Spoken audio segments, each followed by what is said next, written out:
श्रीमद् भगवद गीता यथारूप अध्याय 18 संन्यास की सिद्धि द परफेक्शन ऑफ रिनंसिएशन श्लोक 74।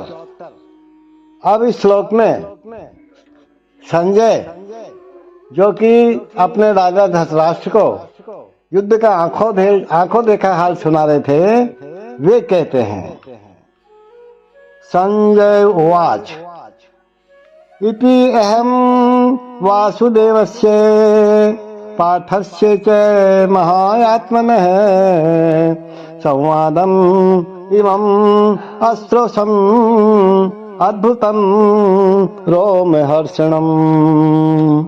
एक बार पुनः सुने। इति अहम वासुदेवस्य पार्थस्य च महात्मनः संवादम इमं अश्रोसम अद्भुतम रोमहर्षणम। संजय ने कहा, इस प्रकार मैंने कृष्ण तथा अर्जुन इन दोनों महापुरुषों की वार्ता सुनी। देखो, अर्जुन को पहली बार महापुरुष कह रहे हैं संजय, क्योंकि अब भगवान से गीता का उपदेश सुन लिया ना, तो महापुरुष हो गए ना। तो कह रहे हैं, इस प्रकार मैंने कृष्ण तथा अर्जुन इन दोनों महापुरुषों की वार्ता सुनी और ये संदेश इतना अद्भुत है कि मेरे शरीर में रोमांच हो रहा है। धृतराष्ट्र को कह रहे हैं संजय। भगवत गीता के प्रारंभ में धृतराष्ट्र ने अपने मंत्री संजय से पूछा था, कुरुक्षेत्र के युद्ध स्थल में क्या हुआ। गुरु व्यास देव की कृपा से संजय के हृदय में सारी घटना स्फुरित हो रही थी, सारी घटना वो देख पा रहे थे।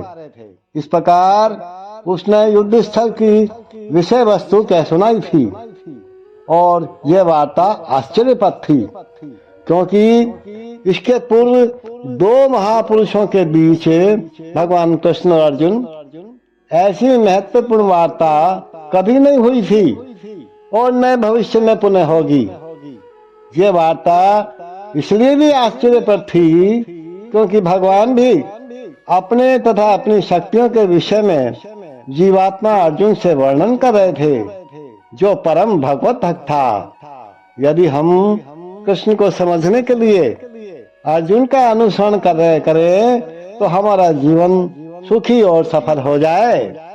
संजय ने इसका अनुभव किया और जैसे जैसे उसकी समझ में आता गया, उसने ये वार्ता धृतराष्ट्र को कह सुनाई।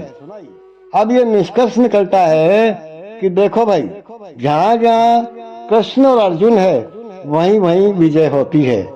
तो आइए हम भी अर्जुन बन जाएं और भगवान कृष्ण को अपनी जीवन रूपी गाड़ी का साथी बना लें, तो फिर हमारा भी काम अर्जुन की जैसे ही हो जाएगा। Sanjay said, thus have I heard the conversation of two great souls, Krishna and Arjun, and so wonderful is that message that my hair is standing on end